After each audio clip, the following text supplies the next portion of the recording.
राज्यातील कंत्राटी कामगारांसाठी सरकारचा मोठा निर्णय। कामगारांना समान काम समान वेतन लागू करण्याचा मसुदा जाहीर करण्यात आलाय। कामगार मंत्री आकाश पुंडकर यांच्याकडून हा मसुदा जाहीर झालाय।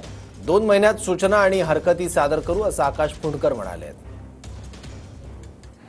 संजीव नाईक साहेबांनी आणि त्यांच्या संघटनेने आमच्यासोबत बैठक लावली होती। हजारो लाखो कामगारांचा जीवनाचा हा प्रश्न आहे आणि त्या दृष्टीने आम्ही हा आता नोटिफिकेशन काढलाय। त्याचे सजेशन ऑब्जेक्शन आल्यानंतर 2 महिन्यात हा अंतिम मसुदा होईल आणि तात्काळ आम्ही याच्यावर निर्णय घेणार आहे। कारण आपण पाहिलं असेल की युती सरकार हे विशेषतः गतिमान सरकार आणि प्रत्येकाच्या जीवनात एक समृद्धी आणण्याच्या दृष्टीने काम करत आहे। तशाच पद्धतीनं आम्ही या विषयाला घेऊन पुढे जातोय आणि आम्ही 2 महिन्यात हा मसुदा अंतिम झाल्याबरोबर याच्यावर निर्णय फायनल करू आणि प्रत्येकाला न्याय देऊ। राज्यातील कंत्राटी कामगारांसाठी सरकारने मोठा निर्णय घेतलाय। समान काम समान वेतन लागू करण्याचा मसुदा जाहीर करण्यात आलेला आहे। कामगार मंत्री आकाश पुंडकर यांनी हा मसुदा जाहीर केलेला आहे।